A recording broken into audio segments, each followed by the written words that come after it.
ये हमारी कौन सी घंटी है? पढ़ने की घंटी। पढ़ने की घंटी में सदा आप पढ़ते हो। आज मैं आपको पढ़ाऊंगी, जो कहानी मैं आपको पढ़ाऊंगी उस कहानी को आप क्या समझे। पहले तो मुझे सुनाओगे, मुझे सुनाने के बाद क्या करोगे, उस कहानी को अपनी अपनी भाषा में खुद लिखोगे कि मैं कहानी को कैसा समझा। ये जरूरी नहीं कि मैं किताब की भाषा में लिखूं। तो मेरी आज की किताब और कहानी का नाम क्या है? पंचतंत्र की प्रसिद्ध कहानियां। तो पंचतंत्र की प्रसिद्ध कहानियों में है, पहली कहानी है नाग और कौवे की कहानी।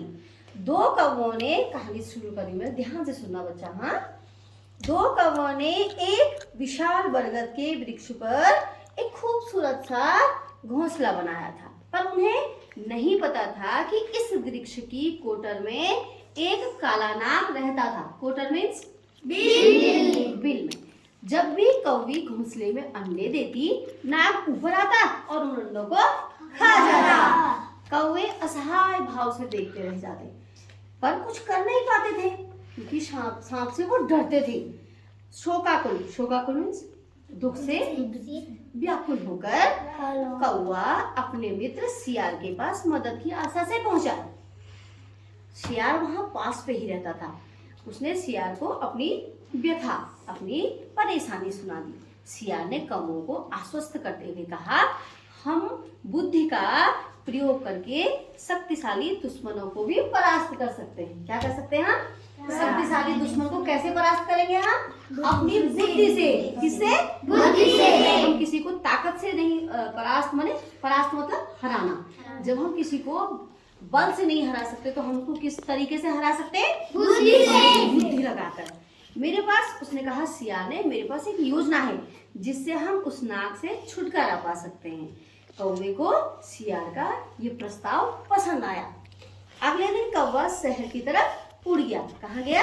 शहर की तरफ। उसने देखा रानी और दासियां नदी में स्नान कर रही थी। स्नान मीन्स नहा रही थी। तभी कौवे ने देखा कि रानी के गहने कहाँ गिर गए? नदी किनारे पड़े हुए थे। वह जमीन की तरफ मुड़ा और झपट्टा मारकर मोतियों का एक हार उड़ा ले गया। दासियों ने कौवे को हार चुराते हुए देखा तो उन्होंने शोर मचाना शुरू कर दिया। शोर सुनकर सभी सैनिक उस स्थान पर पहुंचे। उन्होंने देखा कि एक कौवा क्या था, मोतियों का हार अपनी चोंच में दबाकर दूर उड़ा जा रहा था। उन्होंने लाठियां और पत्थर उठाए और कौवे को, निहाल सुनो बेटा, और कौवे को निशाना बनाकर फेंक दिया। क्या क्या फेंका? पत्थर और लाठियां। पर सावधान कौवा जो था उसने बहुत सरलता से उनको छका दिया। छकाना माने धोखा दे दिया। वह जानबूझकर धीरे धीरे उड़ रहा था ताकि सैनिक उसके पीछे पीछे जंगल के अंदर आ जाए। कौवा उड़ते हुए उस पेड़ तक आया और हार को क्या है, उस कोटर में गिरा दिया जहां वह नाग आराम कर रहा था। फिर वो कौवा उसी पेड़ की डाल के ऊपर बैठकर जोर जोर से, किस पेड़ की डाल पर? हाँ, कांव कांव करने लगा ताकि सैनिकों का ध्यान उस तरफ खींच सके। कौवे ने जो है कर्कश माने बहुत तेज आवाज में, जो कानों को चुभती है, ऐसी आवाज की कौवे ने कि जिससे वो सिपाही उसकी आवाज को सुन ले। तो कौवे की जो कर्कश शोर को सुनकर नाग क्या है, कोटर से बाहर निकल गया और हार को देखकर चौंक गया। जब सैनिकों ने उस हार को उठाने की कोशिश की तब वह काला नाग फुंकार कर उन्हें डसने की कोशिश करने लगा। यह देखकर सैनिकों ने लाठी और पत्थर की मदद से नाग को मार डाला। अब उन्होंने क्यों मारा?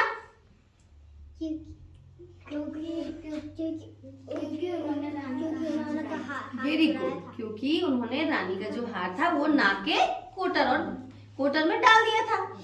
नाग को मारकर वे सैनिक हार कर लौट आए और कौवे ने सियार को उसकी उस योजना के लिए धन्यवाद दिया। क्या किया? धन्यवाद दिया। उसके लिए धन्यवाद क्यों दिया? किसकी मदद? उसने कौवों की मदद की। किसने की कौवे की मदद? सियार ने। से अपनी अगर बल के जोर पे अगर हम किसी से बदला नहीं ले सकते हैं तो हम उससे बदला कैसे लेंगे? अपनी बुद्धि से। बुद्धि से भी तो हम किसी से बदला ले सकते हैं ना? नहीं ले सकते? ले सकते हैं।